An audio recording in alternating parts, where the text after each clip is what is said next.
Le futur du web sera-t-il V-responsive? C'est la première fois que tu entends ce terme-là? C'est normal, je viens juste de l'inventer. Avant d'aller plus loin et t'expliquer ce que j'entends par V-responsive, laisse-moi faire mon vieux con et revenir quelques années en arrière. J'ai créé mon premier site internet en 1996. À l'époque, les sites, on les sauvegardait sur des disquettes et ils étaient bourrés de gifs animés. Et puis après, les smartphones sont arrivés.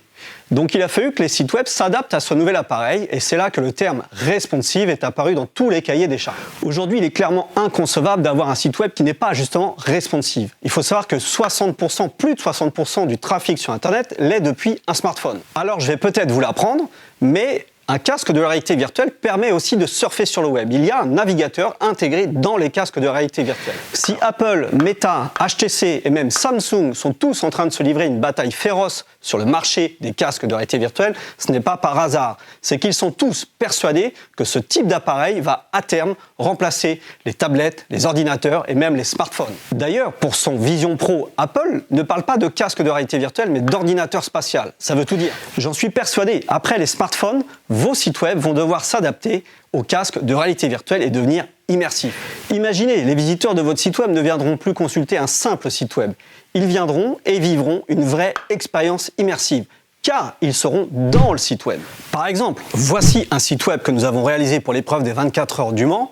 Celui-ci est immersif, il est accessible depuis un ordinateur, une tablette ou un smartphone, mais aussi depuis un casque de réalité virtuelle. Et avec cet appareil, vous allez pouvoir passer en mode immersif. Alors laissez-moi enfiler le casque et je vous montre tout de suite ce que ça donne dedans.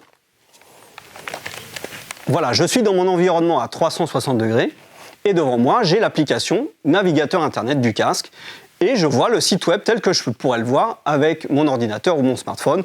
J'ai la possibilité, puisque c'est un site immersif à 360 degrés, de tourner dedans, mais j'ai aussi la possibilité, puisque je suis avec un casque, de passer en mode immersif. Et voilà, me voilà au milieu du site web. J'ai juste à tourner la tête pour voir toutes les interfaces qui sont autour de moi. Et j'ai vraiment l'impression d'être dans ce bâtiment. Et ensuite, évidemment, c'est interactif. Je peux choisir ce que je veux. Allez, on va aller voir le départ de la course. Un casque comme celui-ci, il s'en est vendu plus de 20 millions d'exemplaires en moins de 3 ans. Alors, comme avec l'arrivée des smartphones, j'en suis persuadé, nos sites web vont devoir s'adapter à la virtual reality, en anglais, la VR, et donc devenir V-responsive.